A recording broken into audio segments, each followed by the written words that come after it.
Hi everyone, welcome to the session, guys.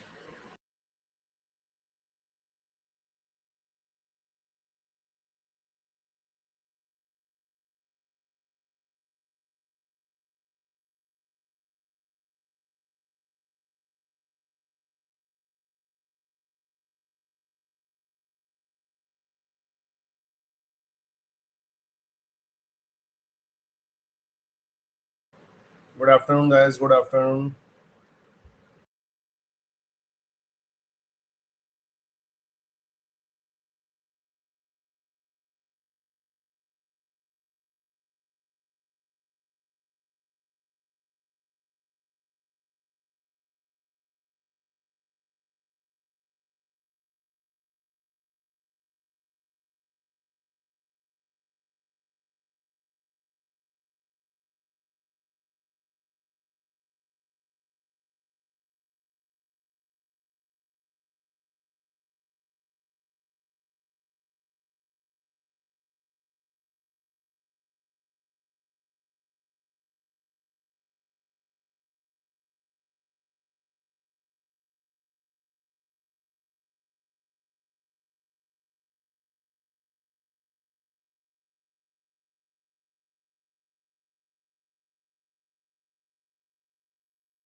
Good afternoon, Udit. Good afternoon. Udit भी class में आ गया है, guys.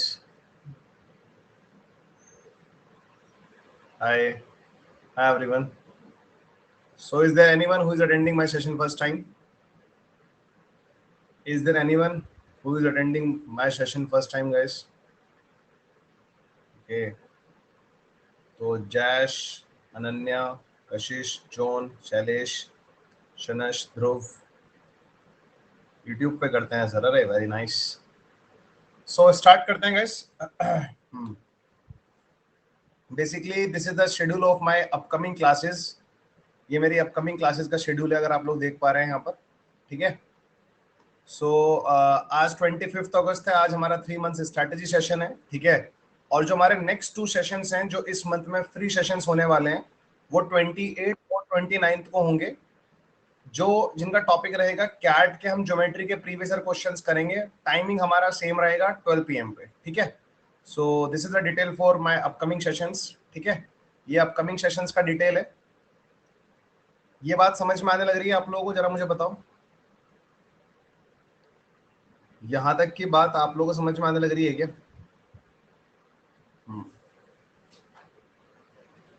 चलिए बस स्टार्ट करते हैं. ठीक है, स्टार्ट करते हैं.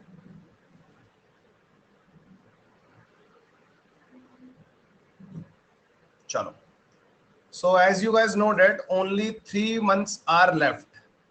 एंड आज की क्लास का टाइटल भी हमारा यही है. ठीक है. सेशन को हम लोग 2 पार्ट्स में डिवाइड करेंगे. ठीक है.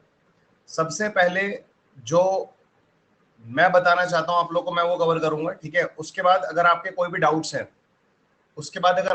भी डाउट्स हैं रिगार्डिंग प्रिपरेशन तो आप लोग मुझसे पूछ सकते हैं. ठीक है. क्लास में हैंड रेज करके या मैसेज करके. ठीक है. और कमेंट सेक्शन में नहीं पूछेंगे, जो हमारा डाउट वाला सेक्शन है ना उसमें पूछेंगे आप लोग. ठीक है. जो डाउट वाला सेक्शन है उसमें पूछेंगे. ठीक है भाई. सबसे पहले देखो यार, 25 अगस्त है आज. 25 अगस्त टू 25 सितंबर 1 मंथ. 25 सितंबर टू 25 अक्टूबर 2 मंथ्स. एंड 25 अक्टूबर टू 25 नवंबर हमारे 3 मंथ्स. तो पूरे 3 मंथ्स बचे हुए हैं अभी कैट 2023 में. ठीक है. एंड इन लास्ट के 3 मंथ्स में देखो हर तरह का बच्चा है अभी जो तैयारी कर रहा है. वो बच्चा भी है जिसने जस्ट अपनी प्रिपरेशन स्टार्ट करी है. वो बच्चा भी है जो पिछले 1 साल से प्रिपरेशन कर रहा है. वो बच्चा भी जो पिछले 6 महीने से प्रिपरेशन कर रहा है. 8 महीने वाले भी हैं, ड्रॉपर भी हैं, सब है. ठीक है. सब कैट 2023 को सीरियसली टारगेट करने पे लगे पड़े हैं. ठीक है. बट प्रॉब्लम पता क्या है, सब अलग अलग बोट में है. ठीक है. सब अलग अलग बोट में है. सबकी बोट की अपनी अलग अलग स्पीड है. ठीक है. सब डिफरेंट है यहाँ पर. ऐसा नहीं है कि मेरी सिचुएशन जैसी है वो सबसे साथ मैच खा रही है. ठीक है. कोई कॉलेज भी जाता होगा, कोई बिल्कुल फ्री होगा. ठीक है. कोई जॉब भी करता होगा. हर तरह का बच्चा इस टाइम अवेलेबल है. ठीक है. आपको क्या करना है, कुछ चेकलिस्ट है जो आपको मतलब होता है ना, टू डू लिस्ट होती है जो फोन में. ठीक है. ऐसे ही आपके पास है सबसे पहले इंडिया में ना किसी भी एग्जाम को अगर टारगेट करना है उसका सिलेबस होता है। अब आप खुद देख लेना कि आपने कितना सिलेबस कवर किया है, आप खुद देख लेना कि आपने कितना सिलेबस कवर किया है, आपका कितना सिलेबस रहता है। ठीक है, जैसे मैं क्वांट और एलआरडीए पढ़ाता हूँ, ठीक है, मैं क्वांट और एलआरडीए पढ़ाता हूँ कैट वाले बच्चों को। तो इसमें दो चीजें हैं, जैसे based on the previous year papers analysis, अगर हम प्रीवियस ईयर पेपर्स का एनालिसिस करें तो कौन कौन से सेक्शंस ऐसे हैं जो क्वांट में बहुत ज्यादा इंपॉर्टेंट हैं, तो वो मैं बता सकता हूँ आपको। जैसे मुझे पता है कि अर्थमेटिक का वेटेज सबसे ज्यादा रहता है हमारे एग्जाम में, ठीक है, अर्थमेटिक का वेटेज सबसे ज्यादा रहता है, फिर एल्जेब्रा का वेटेज हमारे एग्जाम में रहता है, और फिर ज्योमेट्री का वेटेज, ज्योमेट्री मेंसुरेशन का वेटेज हमारे एग्जाम में रहता है। So these are the three sections जिनसे हमारे एग्जाम में ज्यादातर क्वेश्चंस आ रहे हैं। ठीक है, पिछले 5-6 साल के पेपर्स के बेसिस पे मैं बात बोल रहा हूं आपको। ठीक है, ठीक है भाई, ये बात समझ में आ गई कि आप लोगों को? बताइए जरा। पिछले 5-6 साल के एग्जाम के बेसिस पे मैं बात बोल रहा हूँ आप लोगों को कि सबसे ज्यादा वेटेज इन तीनों सेक्शन में रहता है एग्जाम में। ठीक है, मतलब अराउंड आप ये मान के चलो कि हमारे आउट ऑफ 22 क्वेश्चंस जो हमारा पैटर्न चल रहा है, ठीक है, 22 क्वेश्चंस में से आप मान के चलो हमारे 17 to 18 क्वेश्चंस इन्हीं टॉपिक्स से होंगे जो टॉपिक्स मैंने यहाँ पर लिखे हैं। ये मैं कैट की बात कर रहा हूँ गाइस, ये मैंने कब किसकी बात करी है? कैट की बात करी है। बट जब बात आती है और एग्जाम्स की, जैसे स्नैप एग्जाम होता है, एनमैट का एग्जाम है, ठीक है, जैट का एग्जाम है, आईएफटी तो कैट के साथ मर्ज हो गया इस बार, ठीक है, और सी मैट का एग्जाम है, महाराष्ट्र सीईटी का एग्जाम है, और भी है, माई कैट भी है, एसआरसीसी जीबीओ का एग्जाम भी है, बहुत सारे एग्जाम्स हैं, बहुत सारे एग्जाम्स हैं, टिस नेट भी है। ठीक है, अभी मैंने सिर्फ किसकी बात करी है यहाँ पर? सिर्फ कैट की बात करी है। मैं कैट का वेटेज बताने लग रहा हूँ आप लोगों को। जब हम बात करते हैं इन सारे एग्जाम्स की, जब हम बात करते हैं इन सारे एग्जाम्स की, तो क्वांट का सिलेबस जो है वो वही है जो कैट का सिलेबस है, बट हमारा इंपॉर्टेंट टॉपिक्स बदल जाते हैं, वेटेज बदल जाता है चीजों का। मतलब अगर मैं ओमेट की बात करूँ, स्नैप की बात कर रहा हूँ, एनमैट की बात कर रहा हूँ, ठीक है, सीमैट की बात कर रहा हूँ, महाराष्ट्र सीईटी की बात कर रहा हूँ, ठीक है, माईकैट की बात कर रहा हूँ, एसआरसी जीबीओ की बात कर रहा हूँ, टेस्ट नेट की बात कर रहा हूँ, जेड की बात कर रहा हूँ, ठीक है, इन सभी एग्जाम्स में नंबर सिस्टम बड़ा इंपॉर्टेंट टॉपिक है। मतलब अगर आप कैट को टारगेट कर रहे हो तो चलो मैं मान के चलता हूँ आपको नंबर सिस्टम के बेसिक्स आते हैं। वैसे तो कैट में भी नंबर सिस्टम बड़ा इंपॉर्टेंट है, पता है आपको, बड़ा इंपॉर्टेंट है नंबर सिस्टम कैट में। बट कैट में ना डायरेक्ट क्वेश्चंस देखने के लिए नहीं मिल रहा कोई डायरेक्ट क्वेश्चन जो डायरेक्ट नंबर सिस्टम के कॉन्सेप्ट पे आ गया हो। ये मैं कब की बात कर रहा हूँ? लास्ट 3 to 4 ईयर्स की बातें कर रहा हूँ मैं, लास्ट 3 to 4 ईयर्स की बातें कर रहा हूँ मैं। ये नहीं कह रहा कि इस बार भी नंबर सिस्टम से क्वेश्चन नहीं आएगा। Number system is the part of our syllabus, हो सकता है क्वेश्चन आ जाए, हो सकता है इस बार 4 क्वेश्चन आ जाए नंबर सिस्टम से। बट जो हमने एनालिसिस किया है पिछले 3 to 4 ईयर्स में, जो क्वेश्चंस एक्चुअल में आए हैं वो इन सेक्शन से ज्यादा आए हैं। अब कैट वालों ने ये तो नहीं बोला ना कि हम पिछले साल के ट्रेंड को ही फॉलो करेंगे, ऐसा तो उन्होंने नहीं बोला। पूरे पूरे चांसेस हैं कि वेटेज इस बार भी इन तीनों सेक्शंस का ही ज्यादा रहेगा। बट प्रॉब्लम कहाँ आती है कि कल को मान लो थोड़ा सा ट्विस्ट डाल दिया उसमें एग्जाम में, नंबर सिस्टम से 4-5 क्वेश्चन डाल दिए, रिमाइंडर का क्वेश्चन डाल दिया, लास्ट डिजिट का क्वेश्चन डाल दिया, फैक्टोरियल का क्वेश्चन डाल दिया, बेस सिस्टम का क्वेश्चन डाल दिया एक, तो तुम लोगों को लगेगा कि यार उदित ने तो ये टॉपिक्स इंपॉर्टेंट बोले थे बट एग्जाम में तो यहाँ से क्वेश्चंस आ गए। तो उसमें मेरी गलती नहीं है, मैंने तो पूरा सिलेबस कवर कराना है बच्चों को, ठीक है, मैंने तो नंबर सिस्टम भी पढ़ाना है, मुझे तो अर्थमेटिक भी मैंने पढ़ाना है, मुझे अलजेब्रा भी पढ़ाना है, ज्योमेट्री मेंसुरेशन भी पढ़ाना है, मॉडर्न मैथ भी पढ़ाना है। पूरा सिलेबस तो क्वांट का ये है। अगर आप सीरियसली टारगेट कर रहे हो तो आपको सारी चीजें कवर करनी है। इफ यू वांट सीरियसली कि हाँ यार आपका एडमिशन एक अच्छे कॉलेज में हो जाए तो आपको सारी चीजें कवर करनी है। समझ में आने लग रही है बात?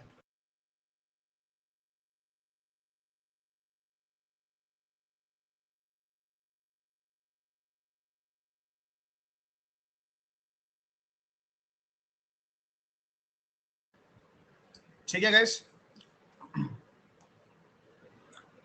यहां तक की बात समझ में आने लग रही है आप लोगों को?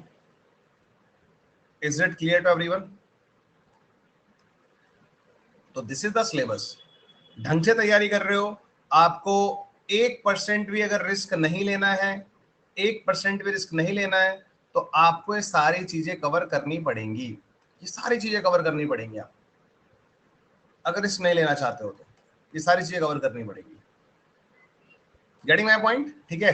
बट अगर आपको लग रहा है कि आपको थोड़ा सा स्मार्ट वर्क कर लेते हैं पहले, ठीक है, थोड़ा सा स्मार्ट वर्क पहले कर लेते हैं, तो आप based on the previous years analysis, ठीक है, अर्थमेटिक पहले करो, फिर अलजेब्रा करो, फिर ज्योमेट्री मेंसुरेशन करो, फिर नंबर सिस्टम करो, फिर मॉडर्न मैथ्स करो। अर्थमेटिक को आप फर्स्ट नंबर पे रखो, अर्थमेटिक को फर्स्ट नंबर पर, सेकंड नंबर पर अलजेब्रा, थर्ड नंबर पर ज्योमेट्री मेंसुरेशन, फोर्थ नंबर पर नंबर सिस्टम, फिफ्थ नंबर पर मॉडर्न मैथ्स। तो अगर आपको ये फॉलो करना है तो आप ऐसे करोगे। ठीक है भाई, यहां तक की बात आपको क्लियर है क्या? जरा मुझे बताओ, यहां तक की बात आपको क्लियर है क्या? क्लियर है? ये क्वांट की बात है। बात आती है सिलेबस कंप्लीशन की, एक एक सेक्शन को लेके चलेंगे हम लोग। तुम्हें लग रहा है तुम्हारा सिलेबस कंप्लीट हो गया है, या तुमने कैट के लिए अर्थमेटिक, अलजेब्रा, ज्योमेट्री, मेंसुरेशन भी कंप्लीट कर लिया है, तो मुझे ऐसा लगता है कि फिर तुम्हें सेक्शनल टेस्ट लगाना है, फिर तुम्हें सेक्शनल टेस्ट लगाना है। अगर तुम्हारा क्वांट तुमने सबसे पहले कवर किया है, तो मेरा मानना यह है 3-4 सेक्शनल टेस्ट लगाओ, अपने आप को देखो कि यार इतना सिलेबस करने के बाद मेरे से इतने क्वेश्चंस बन पा रहे हैं। मैं आपको पहले ही बता देता हूं, आप भले ही सेक्शनल टेस्ट लगा रहे हो, चाहे आप फुल लेंथ मॉक टेस्ट लगा रहे हो, आप पहले ही टेस्ट से अपनी ये एक्सपेक्टेशन मत रखना कि आपके 22 में से 20 क्वेश्चन सही होंगे। आपकी ये एक्सपेक्टेशन बिल्कुल नहीं होनी चाहिए, मैं पहले ही बता दूं आपको ये, क्योंकि हर काम अलग है, सिलेबस कंप्लीट करना अलग है। हम ऐसा नहीं बोल रहे कि सिलेबस जिसने कंप्लीट कर लिया उसके तो सारे के सारे क्वेश्चन ठीक होंगे, ऐसा नहीं होता है। सिलेबस अलग फ्रीक्वेंसी से कंप्लीट किया जाता है, मॉक टेस्ट की अलग स्ट्रैटेजी होती है, हर काम का अलग करने का तरीका है, ठीक है, समझ रहे हो? अलग अलग तरीके से किया जाएगा हर काम, तो आपको मिक्स नहीं करनी है, सारी चीजें मिक्स नहीं करनी है। अब जब हम लोग मॉक टेस्ट लगाते हैं तो ऐसा हो सकता है कि आपने पूरा सिलेबस कवर कर लिया हो, बट पहले मॉक टेस्ट में सिर्फ आपके 22 में से 6 क्वेश्चन ठीक हो। पहले मॉक टेस्ट में, पहले मॉक टेस्ट में सिर्फ आपके 22 में 6 क्वेश्चन ठीक हो, तो डरने की जरूरत नहीं है। ये बहुत लोगों के साथ होता है, बहुत सारे बच्चों को मैंने इस सिचुएशन में देखा है। फिर वो क्या करते हैं, जैसे मान लो आपके 6 क्वेश्चन ठीक हो गए, आपके 6 क्वेश्चन ठीक हुए, तो आप देखोगे यार वो जो 16 क्वेश्चन मुझसे नहीं बने, या जिनको मैं नहीं कर पाया, या जो मैंने छोड़ दिए, वो क्वेश्चंस क्यों नहीं बने? क्योंकि इन 6 क्वेश्चंस ने तो अपना आउटपुट दिया है। मान लो 6 क्वेश्चन करे, 6 के 6 क्वेश्चन ठीक, तो आपके 18 मार्क्स तो आ गए। सबसे पहले जब आप लोग मॉक टेस्ट दोगे या सेक्शनल टेस्ट दोगे, वहां पर सॉल्यूशन अवेलेबल रहता है क्वेश्चंस का, वहां पर क्वेश्चन का सॉल्यूशन अवेलेबल रहता है ना, ठीक है। तो आप ये देखोगे जो 6 क्वेश्चन आपने करे हैं, आपने जिस कॉन्सेप्ट से करे हैं, जिस तरह से आपने क्वेश्चन करे हैं, क्या इनको करने का कोई और शॉर्टकट तरीका हो सकता था क्या? पहले तो एनालिसिस करते टाइम यही देख लो कि मैंने ये 6 क्वेश्चन सॉल्व करे हैं, क्या इन 6 क्वेश्चन को सॉल्व करने का कोई और तरीका हो सकता था क्या? पहली चीज तो ये करनी है, ठीक है, पहली चीज तो ये करनी है कि यार ये 6 क्वेश्चन मैंने करे हैं, इन 6 क्वेश्चन करने का कोई और तरीका हो सकता था क्या? सॉल्यूशन देखने के बाद आपको पता लग रहा है कि हाँ यार हमारे पास कुछ अलग शॉर्टकट्स थे, या मैंने इन 6 क्वेश्चंस में से 2 क्वेश्चन में बड़ा लॉन्ग मेथड अप्लाई कर लिया, मुझे शॉर्टकट मेथड पता होना चाहिए, तो आप उस शॉर्टकट मेथड को अपनी नोटबुक में लिख लोगे, क्योंकि वो चीज है जो आपका टाइम बचाएगी, वो चीज है जो आपका टाइम बचाएगी। समझ में आ गई ये बात? ठीक है, जस्ट अ मिनट।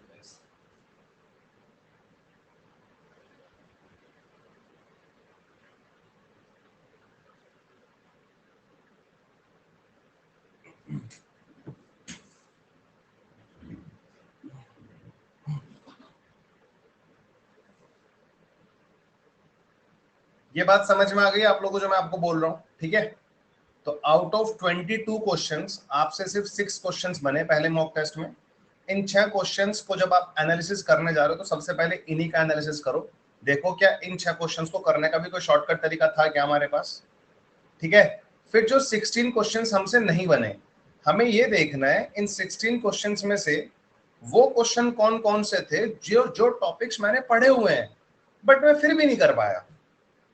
मैं ये मान के चलता हूं कि 22 क्वेश्चंस में से ना 22 क्वेश्चंस में से 4 to 5 क्वेश्चंस होते हैं डिफिकल्ट, होते हैं, मैं मना नहीं कर रहा। 4 to 5 क्वेश्चंस होते हैं डिफिकल्ट कैटेगरी के, 4 to 5 क्वेश्चंस होते हैं इजी कैटेगरी के, बाकी के सारे क्वेश्चंस होते हैं मॉडरेट लेवल के। 4 to 5 क्वेश्चन डिफिकल्ट भी होंगे, 4 to 5 क्वेश्चन इजी भी होंगे, बाकी सारा होगा मॉडरेट लेवल का। ये जो इजी क्वेश्चंस हैं ये तो वो बच्चा भी कर लेता है जिसने सिर्फ कैट की तैयारी 15 दिन या 20 दिन करी हो या कभी भी ना करी हो, वो भी कर लेगा, इतना बेसिक लेवल सबका रहता है। बट जो हमें एक्चुअल में रेस में पहुंचाएंगे, जो हमें एक्चुअल में रेस का पार्ट बनाएंगे, ठीक है, वो होंगे हमारे मॉडरेट क्वेश्चंस। उन मॉडरेट क्वेश्चंस में से आपने कितने क्वेश्चंस करे। मैं तो ये कह रहा हूं अगर आपको इतना पता लग गया कि हाँ ये क्वेश्चन डिफिकल्ट है, ये मैं नहीं भी करूंगा तो कोई फर्क नहीं पड़ेगा, तो सबसे अच्छी बात है आप उस डिफिकल्ट क्वेश्चन को छोड़ दो एग्जाम में।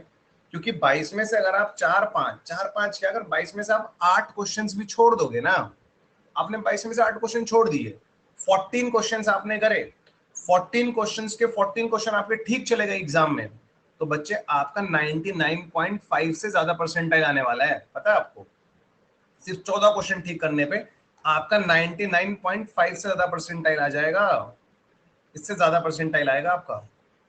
तो मैं तो ये कह रहा हूं कि एग्जाम में टारगेट हमारा सेट होना चाहिए कि मुझे 14-15 क्वेश्चन ठीक करके आना है, ये मेरा टारगेट है, ये मेरा नेक्स्ट लेवल टारगेट है, मुझे यहां तक पहुंचना है। हो सकता है पहले मॉक टेस्ट में स्टार्टिंग 6 क्वेश्चन से हो, तो अगले 4-5 मॉक टेस्ट का टारगेट बना लो कि मुझे 9 क्वेश्चन ठीक करने हैं, मुझे 9, अभी क्योंकि 3 महीने हैं हमारे पास, अभी हमारे पास 3 महीने हैं, जैसे सितंबर है, अक्टूबर है, सितंबर में मुझे मॉक टेस्ट लगा लगा के इस लेवल पे पहुंचना है कि मैं 10-11 क्वेश्चंस पे पहुंच जाऊं, कि मेरे 10-11 क्वेश्चंस ठीक होने लगे।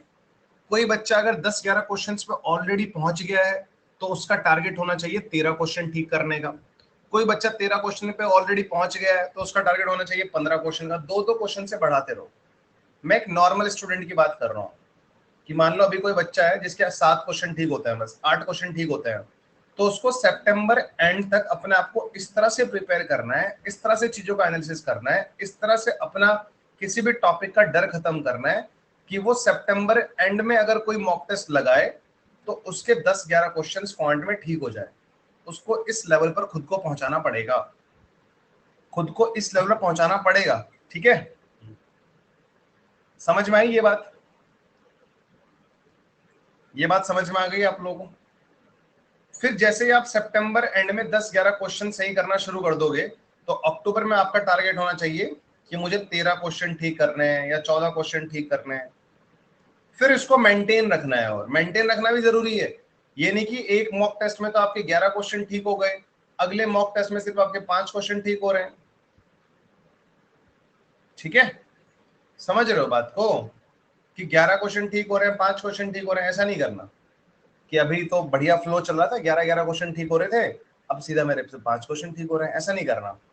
क्योंकि there are lot of students, तुम में से भी होंगे, तुम अभी यहाँ पे सच्चाई बताओगे नहीं, बहुत सारे बच्चे क्या होते हैं सिर्फ मॉक टेस्ट लगाते हैं, सिर्फ मॉक टेस्ट लगाएंगे, वो कभी भी उनका एनालिसिस नहीं करते हैं। कौन कौन बच्चा ऐसा, अच्छा सही बताओ, चलो यहाँ पे तो चलो तुम्हें कोई नहीं जानता, जो सिर्फ मॉक टेस्ट लगाते हैं। मॉक टेस्ट वाले कौन कौन से हैं जो सिर्फ मॉक टेस्ट लगाते हैं, वो कभी एनालिसिस पे इतना फोकस नहीं करते, एनालिसिस पे फोकस नहीं करते, ठीक है।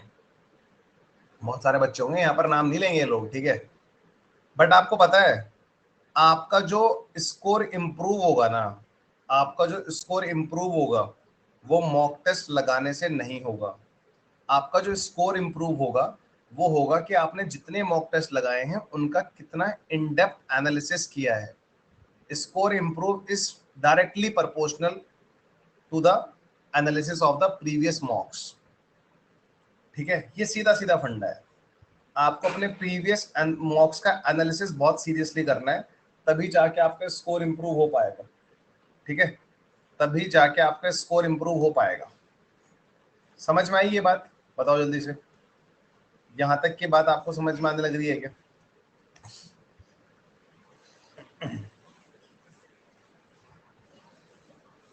ये तो एनालिसिस में यही तो होता है ना। चलो मैं एनालिसिस भी बता देता हूँ कि एनालिसिस कैसे करना है।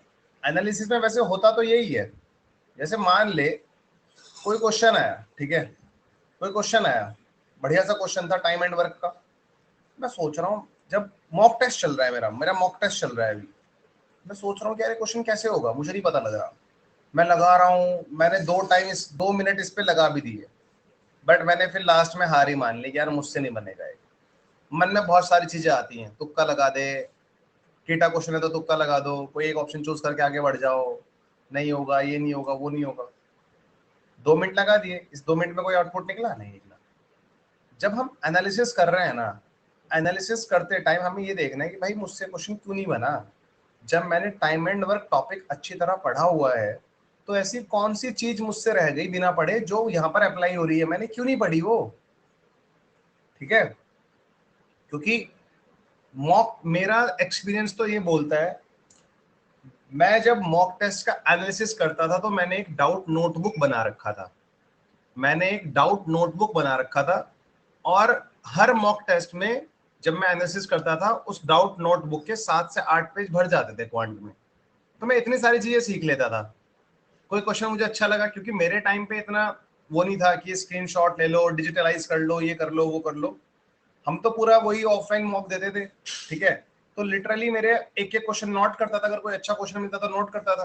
ठीक है, तो 7-8 पेज तो ऐसे ही भर जाते थे एनालिसिस करके। ठीक है, ये चीजें नहीं मिली है उसको नोट कर लिया, ये सब चीजें करके।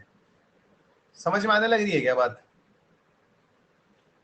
बात समझ में आने लग रही है आप लोगों को? अब मुझे बताओ कौन ऐसा है जिसको एनालिसिस करने में प्रॉब्लम होने लग रहा है। ठीक है,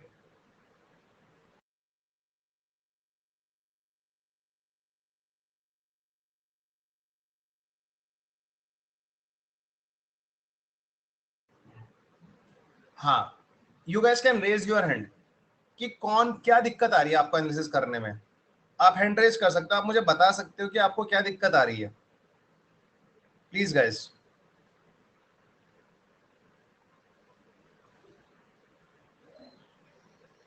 पूछो मुझसे क्या दिक्कत आने लग रही है आप लोगों को, मैं आपको बताऊंगा। क्योंकि बोलो यार कुणाल, क्या दिक्कत आ रही है?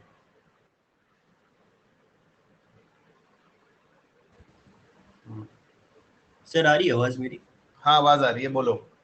जी सर, गुड आफ्टरनून। ये बोल रहा था सर, अभी मैंने मॉक देना स्टार्ट नहीं किया, आज ही से मैं देने का सोच रहा था। मतलब मैंने सोचा था कि कंप्लीट कर लूँगा सिलेबस 80%, तो मैंने मैं फिर एनालिसिस की दिक्कत पूछी, एनालिसिस में क्या दिक्कत आ रही है मुझे वो बताओ अभी। सर एनालिसिस में भी स्टार्ट नहीं किया सर, आज ही से तो स्टार्ट फिर करना अभी था रहने तो। दो, फिर बाद में पूछना अपना डाउट। ठीक है, ओके सर, ओके। आज का फ्लो मत बिगाड़ो, देखो जो मैंने पूछा है ना वही चीज करो, फिर हम इस पे हट जाएंगे। अभी हमारा फोकस एनालिसिस पे है कि एनालिसिस में तुम्हें क्या प्रॉब्लम आ रही है।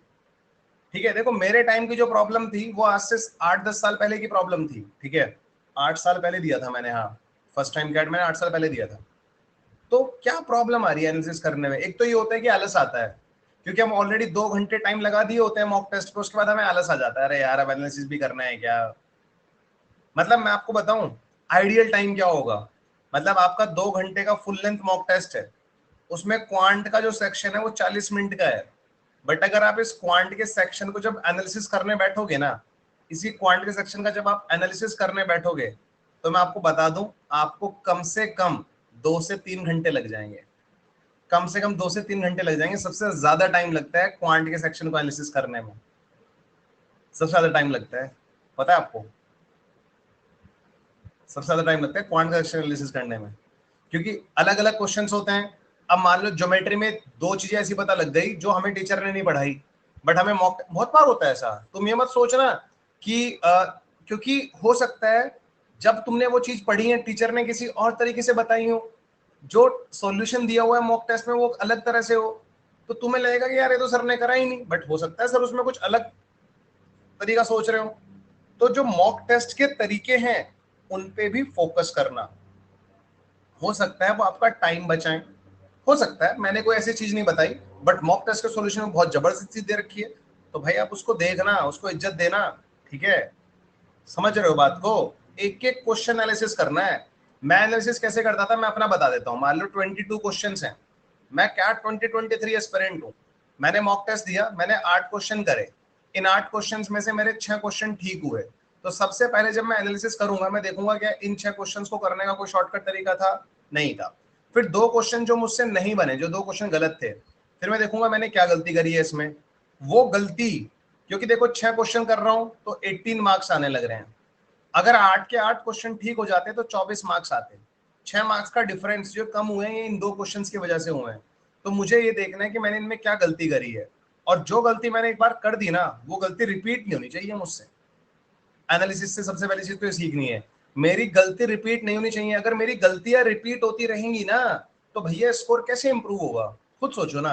मैं वही गलतियां पहले मॉक टेस्ट से लेके अपने 20वें मॉक टेस्ट तक कर रहा हूं, तो स्कोर इंप्रूव होने के चांसेस ही नहीं है। 101% हमारा स्कोर कभी इंप्रूव हो ही नहीं सकता अगर मैं वही गलतियां करते जा रहा हूँ, करे जा रहा हूँ, करे जा रहा हूँ, करे जा रहा हूँ। Are you getting my point? ठीक है। फिर बात आती है, टोटल 22 में से 8 क्वेश्चन तो ये चले गए। अब बचते हैं कितने हमारे पास? 14 क्वेश्चन। ये 14 क्वेश्चन ऐसे थे जो एग्जाम में मैंने छेड़े तक नहीं, मुझसे हुए ही नहीं। ठीक है। अब इन 14 क्वेश्चंस में से मैं देखूंगा ऐसे कौन से क्वेश्चंस थे जो टॉपिक्स मैंने पढ़े हुए थे और मैं फिर भी नहीं कर पाया। मान लो इन 14 क्वेश्चंस में से 10 क्वेश्चन ऐसे थे जिनका थ्योरी मैंने पढ़ा हुआ है, जिनकी प्रैक्टिस मैंने करी हुई है, मैं तब भी नहीं कर पाया। फिर मैं देखूंगा यार उनमें से, वैसे आजकल मॉक टेस्ट में लिखा रहता है अगर आपने देखा हो तो, जब एनालिसिस करते हैं तो लेवल भी लिखा रहता है क्वेश्चन का, ये इजी था, ये मॉडरेट था, ये डिफिकल्ट था, लिखा रहता है ना सब चीजें, है ना? मॉक टेस्ट में लिखी रहती है ना। तो मैं देखूंगा इन 10 क्वेश्चंस में से इजी क्वेश्चंस मैं क्यों नहीं कर पाया यार। मतलब जब मैंने इन 10 क्वेश्चंस की सारी थ्योरी पढ़ी हुई है, सब कुछ पढ़ा हुआ है, तो फिर कहां प्रॉब्लम आ रही है? फिर क्यों नहीं कर पा रहा मैं? फिर तो चाहे डिफिकल्ट क्वेश्चन भी हो मुझसे आना चाहिए। जब मैंने टाइम स्पीड डिस्टेंस पढ़ लिया तो फिर तो कोई भी क्वेश्चन है ना टाइम स्पीड डिस्टेंस में मुझसे होना चाहिए।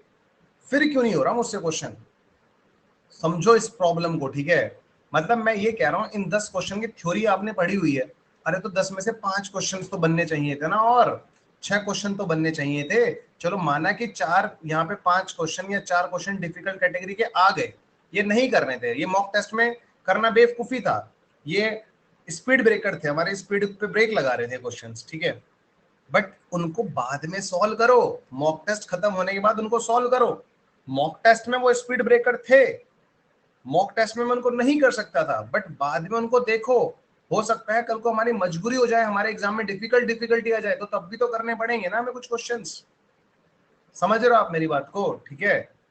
तो ये चीज इसी तरह से इंप्रूव होगी। मान लो अब आपने ये पहले मॉक टेस्ट की सिचुएशन है, इन 10 में से 14 में से 10 क्वेश्चन हमारे उन टॉपिक से जो हमने टॉपिक कवर करे हैं, 4 क्वेश्चन उन टॉपिक से थे जो मैंने पढ़े ही नहीं।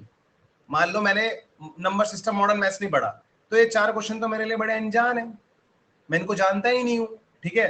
तो जब मैं इनको जानता ही नहीं हूँ, मुझे पता ही नहीं इनमें क्या स्टेटमेंट यूज हो रहे हैं, क्या टर्मिनोलॉजी यूज हो रही है, तो भैया इनको तो एग्जाम में बहुत नेक्स्ट लेवल पे इग्नोर करना है, इन पे इतना सा भी टाइम बर्बाद नहीं करना है। मैंने नंबर सिस्टम पढ़ा ही नहीं, अब वो नंबर सिस्टम में मुझसे कुछ भी पूछने में नहीं बता सकता ना, छोड़ो उसको। क्वेश्चन छोड़ने का टैलेंट आना चाहिए। 22 में से 4-5 क्वेश्चन अगर छोड़ दोगे तो तुम्हारा काम इजी हो जाएगा। 5 क्वेश्चन छोड़ दिए तो तुम्हें जो अगला अपना टाइम लगाना है वो बाकी के 17 क्वेश्चंस पे ही लगाना है बस, क्योंकि 5 क्वेश्चन तो ऐसे टॉपिक से थे जो टॉपिक मुझे आते नहीं, तो छोड़ दो ना।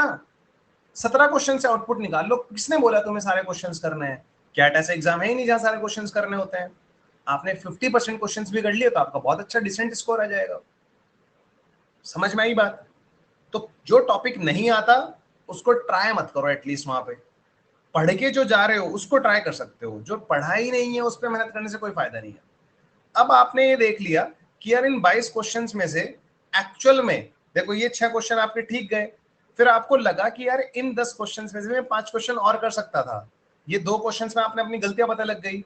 तो रियलिटी देखी जाए तो आपसे ये 8 के 8 क्वेश्चंस भी आते थे, इनमें से 5 क्वेश्चंस भी आते थे, आपसे ओवरऑल 13 क्वेश्चंस आते थे इस मॉक टेस्ट में। बट आप अपनी गलती की वजह से, एग्जाम प्रेशर की वजह से सिर्फ 6 क्वेश्चन में कन्वर्ट कर पाए अपने आप। तो हमने पहले मॉक टेस्ट से क्या सीखा कि हमें एक तो गलती नहीं करनी है, इन 2 क्वेश्चंस हमारे नेक्स्ट टाइम से सही होने चाहिए। फिर जो 10 क्वेश्चंस में से 5 क्वेश्चन मैं और कर सकता था जिनको मैं ढंग से रीड नहीं कर पाया या जिनका मैं कॉन्सेप्ट भूल गया, जो मुझे क्वेश्चन ही समझ में नहीं आया, बट जब मैं एनालिसिस कर रहा हूं तो तब ऐसा लग रहा है कि यार बड़ा इजी गेम था ये तो मुझे नेक्स्ट टाइम से क्वेश्चन को ढंग से रीड करना है, ताकि रीड करके मुझे थोड़ा कॉन्फिडेंस आए कि हाँ मैं ये कर सकता हूँ। होता ही है ये सब बच्चों के साथ, सबको लगता है कि 15-14 15-16 क्वेश्चंस कर सकते थे, बट गाड़ी 6 क्वेश्चंस पे अटक जाती है। क्या यही रियलिटी नहीं होती क्या मॉक टेस्ट में आपके साथ? आप खुद बताओ, ये रियलिटी होती है सबके साथ भाई? बताओ, ऐसा होता है नहीं होता है जब मॉक टेस्ट लगाने बैठते हो?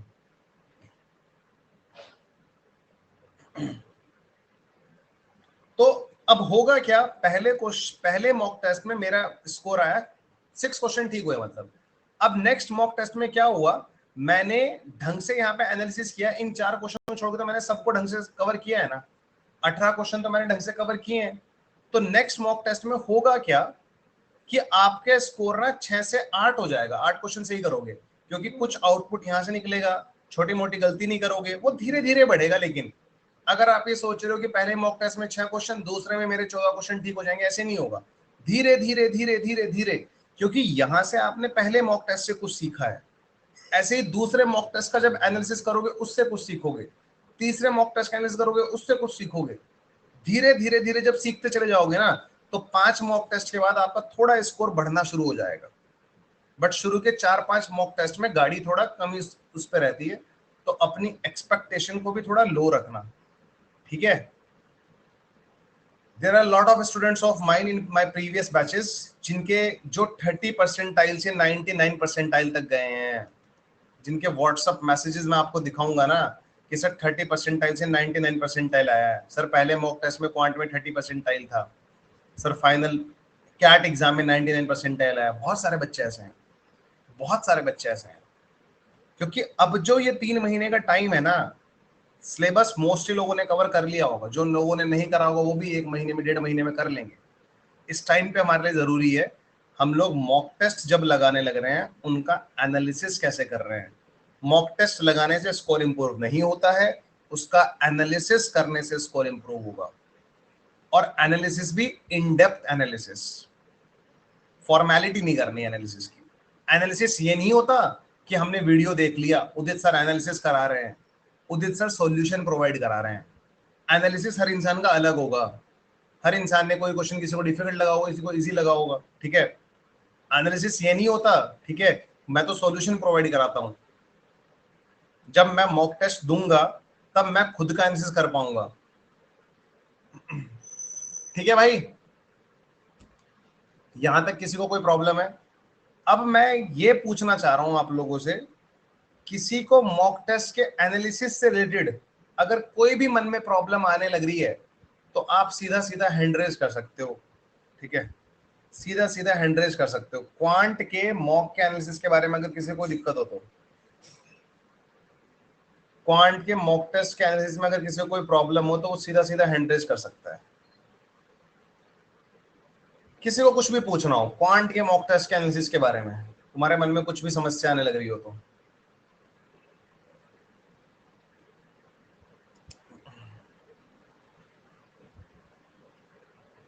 आई थिंक किसी को कोई डाउट नहीं है। अब हम बढ़ते हैं LRDA का जो एनालिसिस होता है, ठीक है? हाँ, अब हम बढ़ते हैं LRDA के एनालिसिस की तरफ कि हमें लॉजिकल रीजनिंग और डाटा इंटरप्रिटेशन का एनालिसिस कैसे करना है, ठीक है? बढ़े?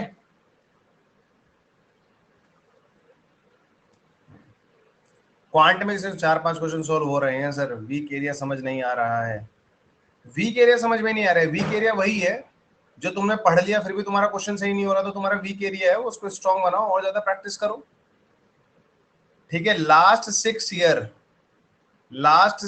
ईयर के कैट के प्रीवियस ईयर क्वेश्चंस छोड़ना मत। एक एक क्वेश्चन कैट 17 से लेके 17, 18, 19, 20, 21, 22, ये सारे previous year paper easily available है इंटरनेट पर। इनका एक एक क्वेश्चन अच्छी तरह सॉल्व करो और समझने की कोशिश करो एग्जामिनर ये क्वेश्चन पूछ रहा है तो क्यों पूछ रहा है, इसके पीछे एग्जामिनर ने क्या सोचा होगा कि हाँ मैं बच्चों से क्वेश्चन पूछूंगा, ठीक है? इन 6 साल के प्रीवियस ईयर क्वेश्चन को जरूर सॉल्व करो।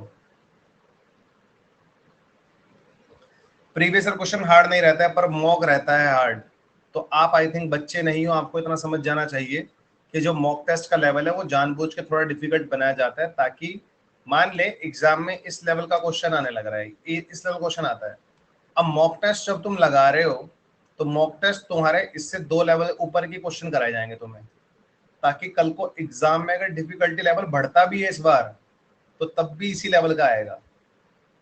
और जब तुमने इस लेवल के क्वेश्चन सॉल्व कर लिए तो इससे नीचे वाले लेवल के क्वेश्चन आई थिंक तुम इजीली सॉल्व कर लोगे। ठीक है, तो बट थोड़ा सा माइंडसेट अपना चेंज करो कि हाँ यार मॉक टेस्ट में थोड़ा डिफिकल्ट आता है तो तुम भी रेडी रहो ना, क्या दिक्कत है? अच्छी बात है ना, अच्छी चीजें मिल रही हैं करने के लिए, अच्छी बात है। ठीक है, बताओ जरा, यहां तक की स्टोरी क्लियर है? चलिए आगे बढ़ते हैं जरा। अब मैं आप लोगों को बताऊंगा LRDI का। ठीक है, LRDI में क्या करना होता है। सबसे पहली बात तो मुझे ऐसा लगता है कोई भी बच्चा अगर कैट 2023 को टारगेट कर रहा है तो उसको एक बार सारे के सारे टॉपिक्स और उनसे रिलेटेड जो सेट्स हैं वो आपको कवर कर लेने चाहिए।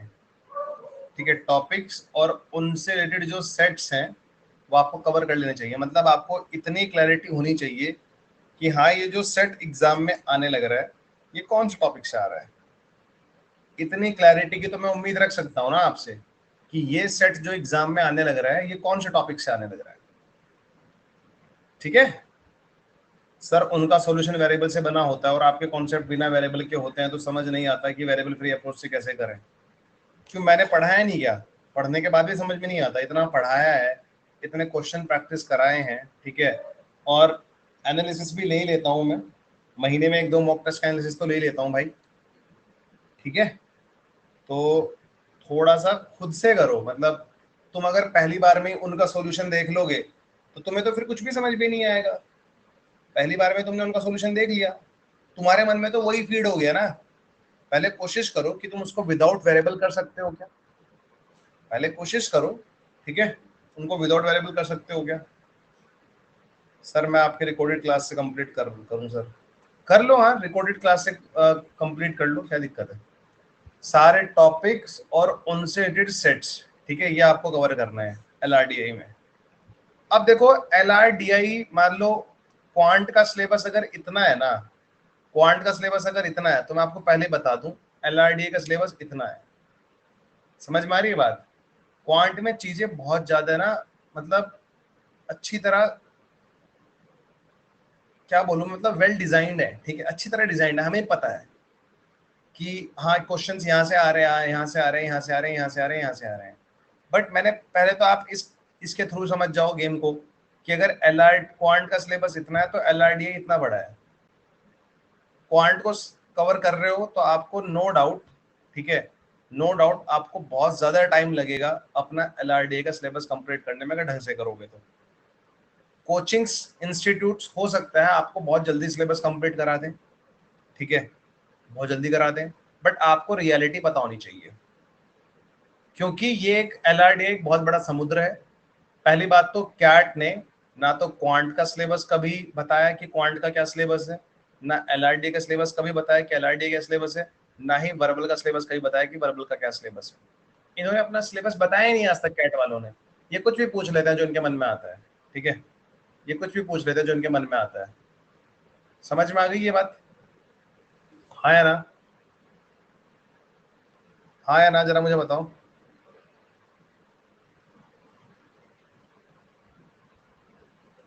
ठीक है, इज इट क्लियर?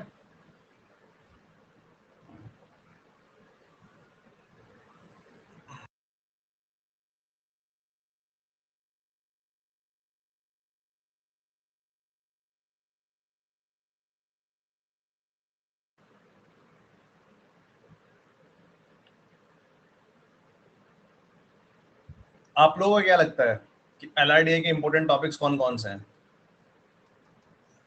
कोई बच्चा अभी अगस्त से प्रिपरेशन कर रहा है तो आपके अकॉर्डिंग उसको कौन से टॉपिक सबसे ज्यादा कवर करने चाहिए LRDI में? बताओ, बताओ अपने बेसिस के, अपने उसमें बताओ कौन से टॉपिक्स ऐसे हैं जिनसे ज्यादा क्वेश्चंस एग्जाम में आते हैं या आ रहे हैं। प्रीवियस ईयर में इस टॉपिक से तो क्वेश्चन आएगा ही आएगा, ठीक है, प्रीवियस ईयर में इस टॉपिक से क्वेश्चन आया ही आया है।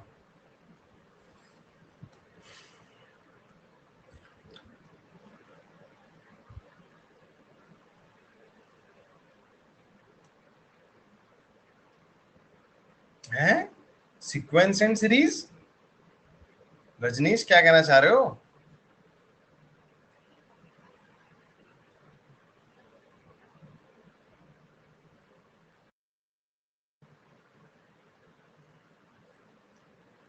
अगर आपको इतना पता है कि आपके एग्जाम में कौन कौन से टॉपिक से क्वेश्चंस आ रहे हैं प्रीवियस ईयर्स में, तो मुझे ऐसा लगता है फिर आप लोगों के लिए पेपर करना बड़ा इजी है। सिंपल सी बात ये है। तो जिन लोगों ने अपना प्रिपरेशन या तो अभी स्टार्ट किया है या 3 महीने पहले स्टार्ट किया है, मेरा सजेशन सिर्फ आप लोगों को इतना रहेगा कि आप एक बार ना लास्ट सिक्स ईयर के क्वेश्चंस पे थोड़ा फोकस करो। लास्ट 6 ईयर के क्वेश्चंस पे थोड़ा फोकस करो। फोकस करके आपको ये समझना है कि भाई कौन कौन से टॉपिक से क्वेश्चन पूछ रहा है। बल्कि एक टेबल डिसाइड कर लो, टेबल बना सकते हो आप लोग, ठीक है, कि हाँ इस टॉपिक से इतने क्वेश्चन आए थे, इस टॉपिक से इतने क्वेश्चन आए थे। फिर भी मुझे ऐसा लगता है कि कौन कौन से टॉपिक्स थोड़े ज्यादा रडार पर है। जैसे आप लोगों ने बिल्कुल सही बोला, वेन डायग्राम से क्वेश्चन देखा जा रहा है। वेन डायग्राम के साथ साथ ना आप एक बार मैक्सिमाइजेशन और मिनिमाइजेशन को भी लिख सकते हो। कुछ लोग इसको इसी में कवर करा लेते हैं, कुछ लोग अलग कवर करा लेते हैं, बट ये टॉपिक दोनों एक दूसरे से रिलेटेड है, ठीक है। दूसरा फिर हमारे पास आता है क्वांट बेस्ड, ठीक है, क्वांट बेस्ड रीजनिंग।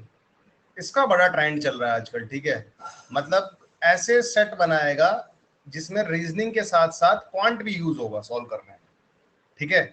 तीसरा हमारे पास जो आने लग रहा है, वो आने लग रहा है हमारे पास अरेंजमेंट के सेट्स आ रहे हैं। अब अरेंजमेंट में मैं आप लोगों को बता दूं जरा, ठीक है। वो हो सकता है टेबल अरेंजमेंट का क्वेश्चन हो, आपको एक पूरी टेबल अरेंज करनी हो कि राम 5th फ्लोर पर रहता है, ग्रीन कलर की टी शर्ट पहनता है, पिंक कलर का ट्राउजर पहनता है, इस तरह की टेबल बनानी हो, ठीक है, अरेंजमेंट।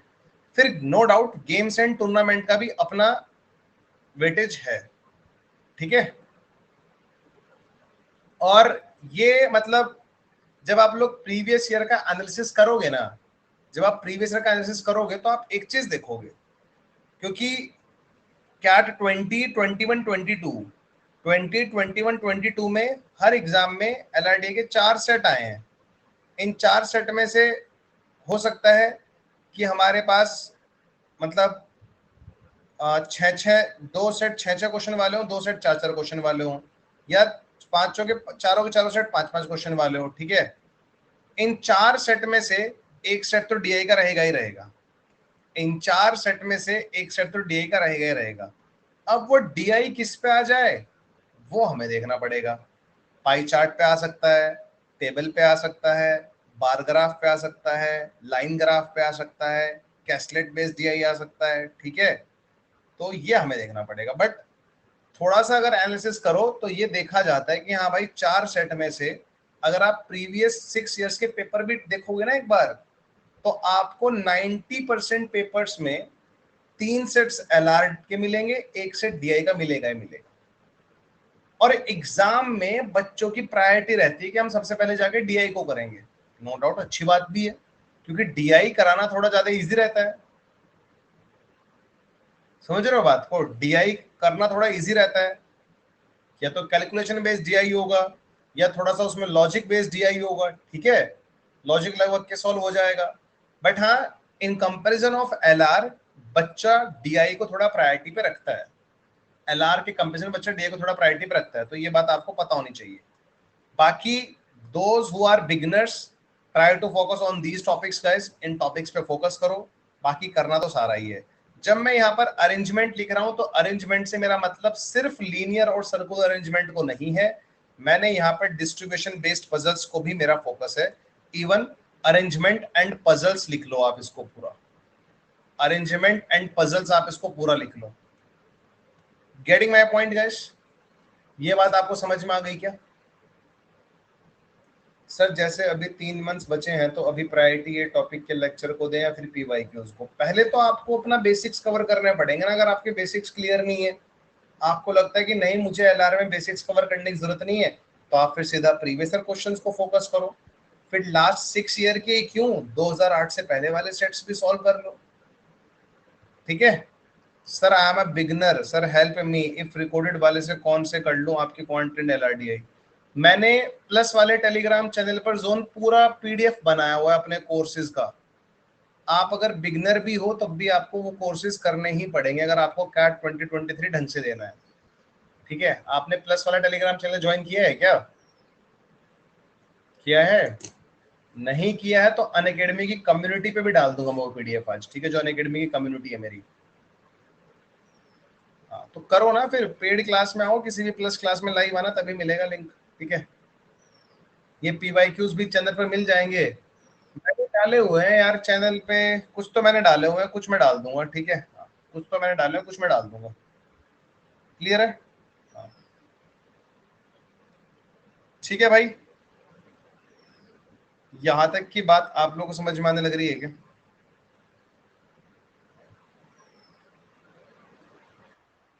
यहां तक की बात आप लोगों को समझ में आने लग रही है?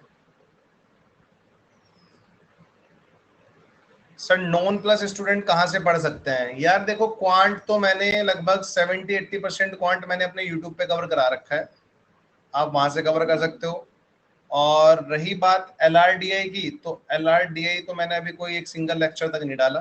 ठीक है, LRDI के तुम किसी और का चैनल फॉलो कर लो भाई, कोई और चैनल तुम्हें मिलता है अच्छा। ठीक है, बट हाँ LRDI मैंने अभी डाला नहीं है, बस मैं सिंपल से इतनी बात बोलना चाह रहा हूँ। ठीक है, हाँ। और अभी पहले क्वांट के लेक्चर्स और डालने हैं उस पर। ठीक है, वो डालेंगे। बाकी देखो, यूट्यूब चैनल पे क्लासेस होती हैं, मैंने आपको बोला था कि आप, मैं अनअकैडमी पर भी फ्री सेशंस लेता रहता हूँ। ठीक है, तो आपको इनके लिए भी थोड़ा एक्टिव रहना चाहिए। ठीक है, VRC सर, यार VRC तो मुझसे खुद नहीं आता यार शैलेश। ठीक है, VRC तो मुझसे खुद खुद कुछ नहीं आता।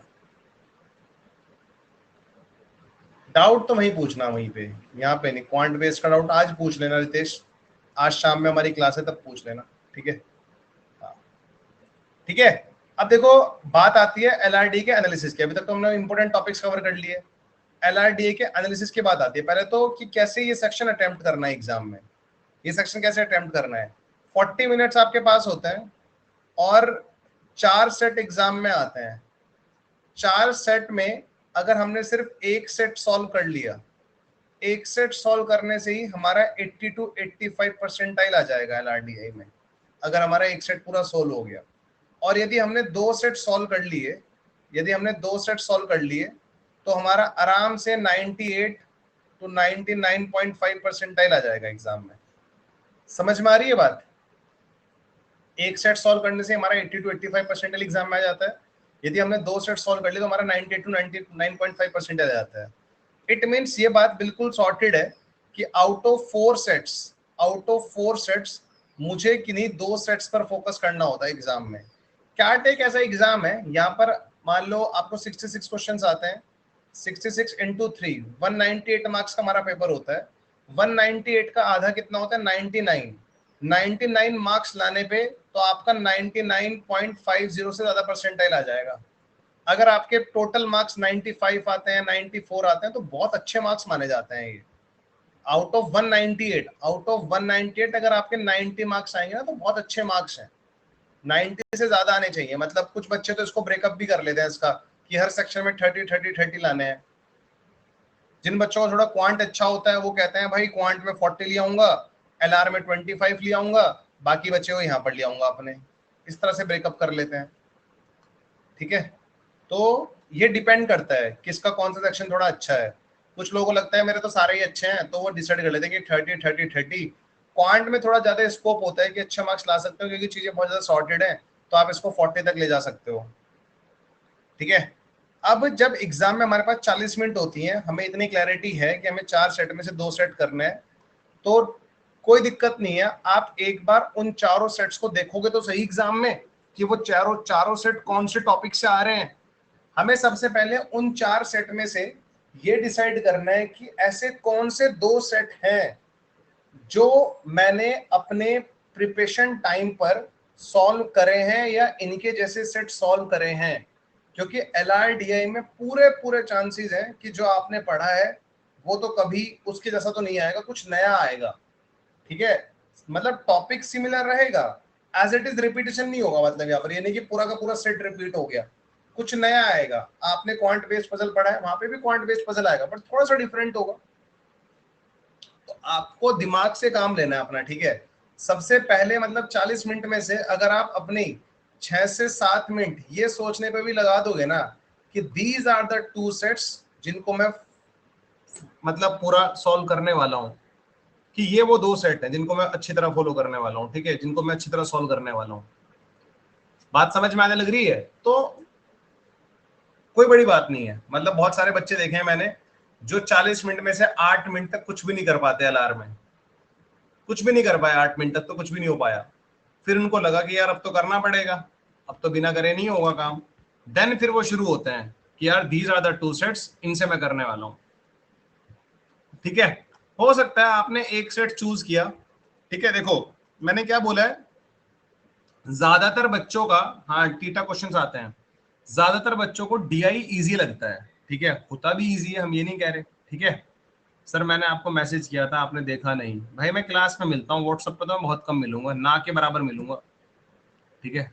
मेरे पास लिटरली व्हाट्सएप चलाने का टाइम नहीं होता, लिटरली टाइम नहीं होता।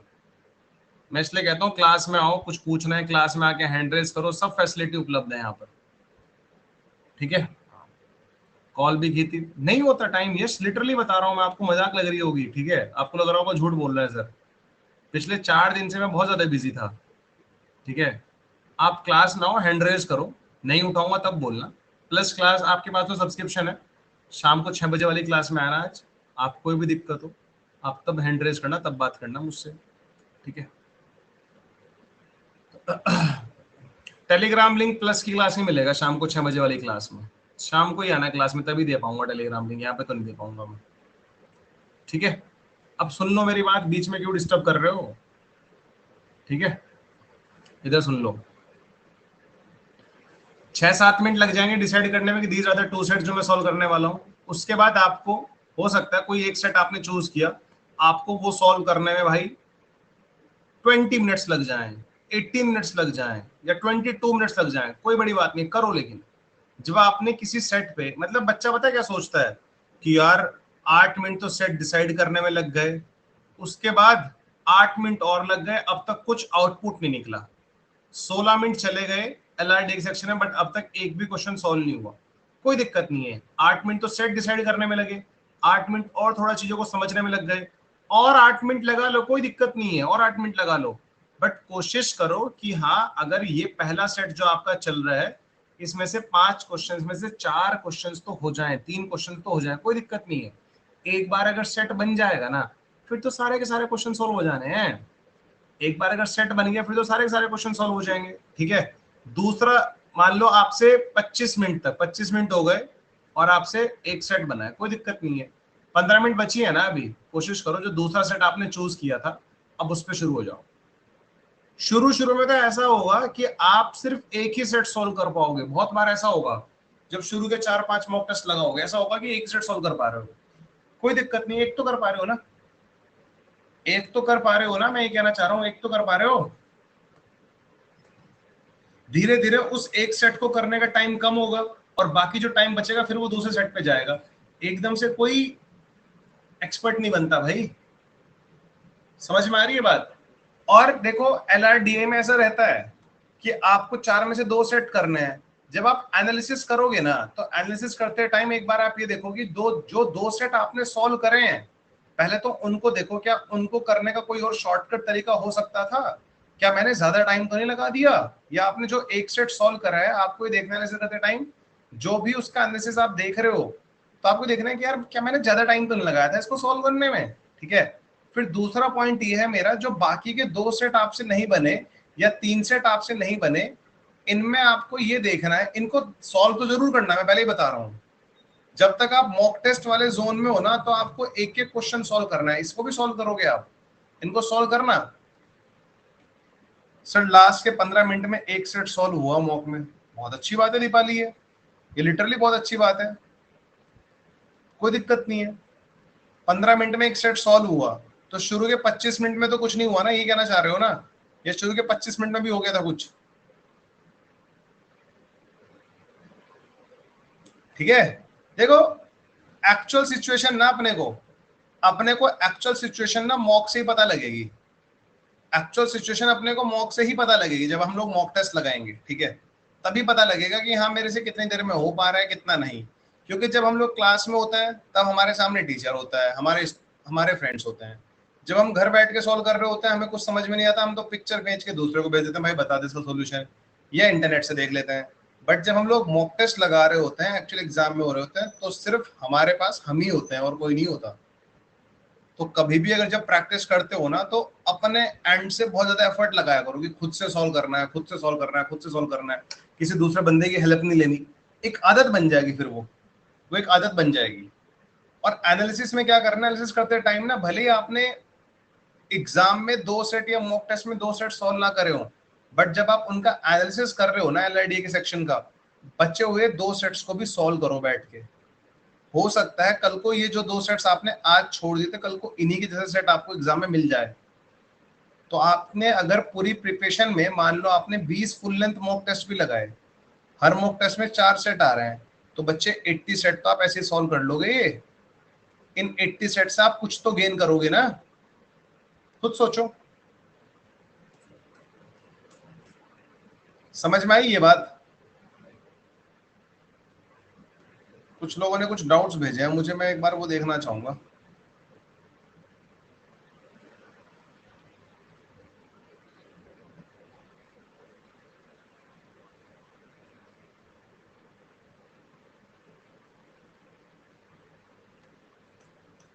Sir please tell how to prepare for NMAT and SNAP VRC LRDA with CAT. यार ओमेट्स की प्रिपरेशन के लिए मैं अलग से सेशन ले लूंगा कनिष्क, ठीक है। अभी कैट पे पूरा फोकस था, ठीक है, क्योंकि उसमें टाइम लगेगा बताने में, ऐसे नहीं होगा, फॉर्मेलिटी तो करनी नहीं है अपने को, ठीक है। सर मुझे सिर्फ आपसे क्वांटो एलआरडीए कॉन्सेप्ट समझ आते तो sir after CAT as a backup NMAT का प्लीज एक कोर्स बना सकते हो। यार देखो एनमेट का क्वांट तो पूरा कवर हो गया, बाकी जो एलआर आता है उसके बारे में मैं बता दूंगा आपको, ठीक है भाई। कमेंट सेक्शन में मत लिखो, क्वेश्चन टैग में पूछ लो। मैंने अभी रिसेंटली आपसे क्वांट पढ़ना स्टार्ट किया, बट प्लस में बैकलॉग्स बहुत लेंदी हैं और अरे जब आपके पास प्लस सब्सक्रिप्शन है तो आप फिर प्लस वाले कोर्सेज देखो ना, वहां चीजें और ज्यादा डिटेल में मैंने पढ़ाई होंगी यार, ठीक है। सर एलआरडीए के मॉक्स में सॉल्व ही नहीं हो रहे हैं गेम्स वाले कैसलेट्स, दिक्कत आ रही है सर एलआरडीआई में। ओके ठीक है, मैं करा दूंगा, ये मेरा भी वो चल ही रहा है बूस्टर कोर्स, उसमें करा दूंगा मैं। AWS का बेनिफिट होगा क्या, कंपटीशन वाइज लेस सीट्स होगी? AWS का बेनिफिट होता है, बेनिफिट होता है AWS का। सर रिवीजन का प्रोसेस क्या होना चाहिए? I have created a notebook full of moderate to difficult conceptual question and revise it every Sunday, what more I can do? यार एक तो मतलब सेक्शनल ऐड कर लो अपनी प्रिपरेशन में, सेक्शनल मॉक टेस्ट ऐड कर लो। और अपना ना एक जिन टॉपिक्स के साथ तुम कंफर्टेबल नहीं हो, जिन टॉपिक्स के साथ तुम कंफर्टेबल नहीं हो, ठीक है, वो टॉपिक्स को थोड़ा दोबारा दोबारा रिवाइज करो, दोबारा दोबारा उनको रिपीट कर लो। जैसे हो सकता है कि तुम लॉगरिथम में कंफर्टेबल फील नहीं कर रहे, तो इसको और ज्यादा टाइम दो, उसके और ज्यादा क्वेश्चंस लगा लो, ठीक है। उन टॉपिक्स को थोड़ा ज्यादा रिवीजन प्रायोरिटी रखना जो तुम जिनका तुम ज्यादा कंफर्टेबल नहीं हो। At the end of the day अगर तुम्हारा सारा सिलेबस हो गया तो तुम्हारे मॉक टेस्ट में 13-14 क्वेश्चंस तो इजीली बनने चाहिए फिर।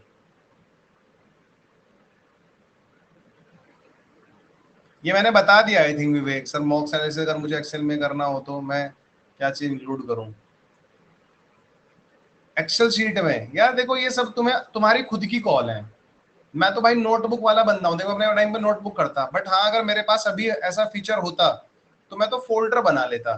मॉक टेस्ट 1 का मैंने एक फोल्डर बना लिया, जो क्वेश्चंस मुझसे नहीं बने मैंने उस फोल्डर में डाल दिए, ठीक है। मतलब सबका अपना अलग अलग है, तो एक्सेल से करना चाह रहे तो एक्सेल से कर ले भाई। सर क्वांट का बूस्टर कोर्स कब आएगा? भाई सितंबर में आ जाएगा, ठीक है। How accurate are these percentile of mocks of Unacademy और IMS?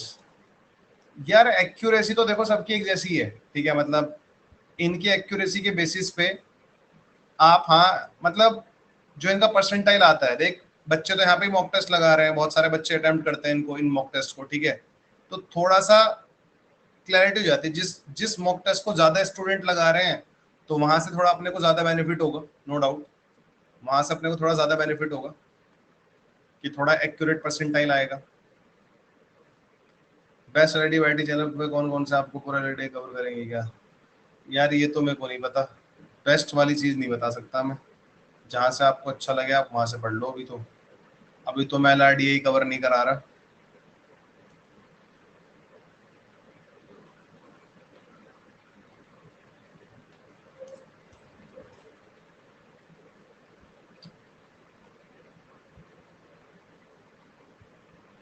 रिवीजन के लिए मैंने बता तो दिया भाई। ऋषभ, तुम्हें क्लियर नहीं हुआ क्या? अभी भी कुछ और पूछना है तो पूछो मुझसे हैंड रेस करके, फिर क्वांट और जैसे नेक्स्ट टॉपिक रिव्यू करते हैं, पिछला टॉपिक भी हो जाता है। कभी भी नेक्स्ट टॉपिक पे तब बढ़ना क्वांट में, यश नेक्स्ट टॉपिक पे तब बढ़ना जब आपने प्रीवियस टॉपिक के इतने क्वेश्चंस प्रैक्टिस कर लियो, इतने क्वेश्चन प्रैक्टिस कर लियो कि तुमसे सारे क्वेश्चंस बन जा रहे हो, तब जाके नेक्स्ट टॉपिक पे बढ़ना। सिर्फ अगर क्लासेस देखोगे ना, सिर्फ क्लासेस देख के अगर अगले टॉपिक पे जाओगे तो तब तो तुम्हें ऐसा 101% फील होगा कि तुम्हें कुछ नहीं आता। तुम्हें 101% ऐसा फील होगा कि तुम्हें कुछ नहीं आता। भाई तुझे अपना प्रैक्टिस करना पड़ेगा। मतलब मैं आपको बताऊं, अगर आप क्लासेस देख रहे हो किसी भी इंस्टीट्यूट की और आपकी सेल्फ स्टडी, अगर आप सिर्फ इस चीज के भरोसे हो ना, इस क्लासेस के भरोसे हो, तो आपका अच्छा स्कोर नहीं आएगा। आपके कॉन्सेप्ट क्लियर हो जाएंगे बट आपने उनको इम्प्लीमेंट करना नहीं सीखा। क्लासेस के साथ साथ सबसे ज्यादा जरूरी होता है सेल्फ स्टडी। ठीक है? आप स्विमिंग करने जा रहे हो, आपके स्विमिंग ट्रेनर ने पहले दिन आपको पानी में कूद के स्विमिंग करनी सिखाई, उसने आपको सब कुछ बताया। दूसरे दिन तो वो आपको धक्का देगा ना पानी में, चल अब स्विमिंग कर, कल सिखाई थी देखो। तीसरे दिन से वो पानी में कूद के नहीं सिखाएगा, तीसरे दिन से वो आपको सिर्फ बताएगा कि देखो ऐसे करना है। हर बार वो पानी में कूद के नहीं सिखाएगा आपको। तो at the end of the day तो पानी में आप ही को कूदना है ना यार। क्वांट का सेक्शन टेस्ट या टॉपिक टेस्ट देता हूं तो वो जाते हैं पर मॉक में 0 आते हैं, क्या करूं? ऐसा थोड़ा ही होता है यार। ऐसा थोड़ा ही होता है। मॉक में 0 कैसे हो जा सकता है? जब तुम सेक्शन टेस्ट दे रहे हो, मॉक टॉपिक टेस्ट दे रहे हो, फिर 0 कैसे हो जाएगा? खुद सोचो, ये कैसे पॉसिबल है भाई?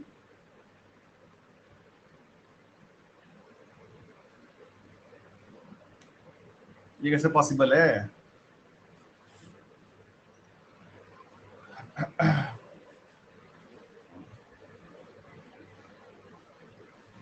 समझा नहीं मैं तुम्हारा डाउट ये। How is it possible?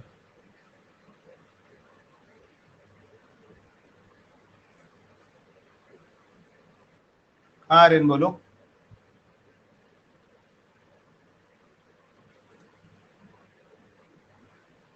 बोलो भाई।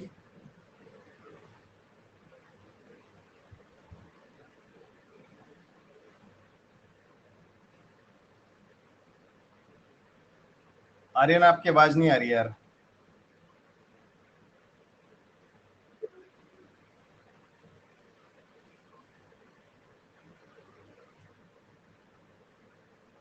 अनअकैडमी पर क्वांट के टॉपिक टेस्ट अवेलेबल नहीं है, प्रैक्टिस में है ना। जो प्रैक्टिस वाला सेक्शन है वहां पर प्रैक्टिस कर सकते हो आप टॉपिक वाइज।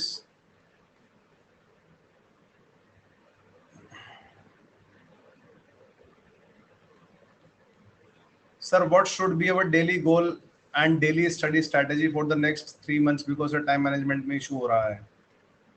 मतलब अगर मैं आपको क्वांट का बताऊं तो एटलीस्ट 40 to 50 क्वेश्चन डेली। एलआरडीए का बताऊं तो 4 to 5 sets daily. This is excluding your classes. अगर आप कहीं से क्लासेस कर रहे हो, इसके एक्सक्लूडिंग है। फॉर एग्जांपल क्लासेस में ज्योमेट्री चल रहा है तो आप ज्योमेट्री के 30-40 क्वेश्चन, 40-50 क्वेश्चन डेली करो। ठीक है? प्रैक्टिस ये बहुत जरूरी है, ये वाला कॉन्सेप्ट। इतना डेली टारगेट होना चाहिए आपका। वहीं अगर आप आरसी वारसी सोल्व कर रहे हो तो वीआरसी एजुकेटर से पूछ सकते हो।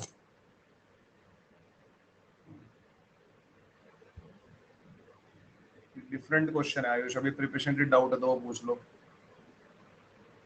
चलो ठीक है गाइस, अभी जो हमारी नेक्स्ट क्लास है मैंने आपको बताया था वो हमारी 28 अगस्त को होगी 12 PM पर, जिसमें हम कैट के ज्योमेट्री के पीवाईक्यूज करेंगे।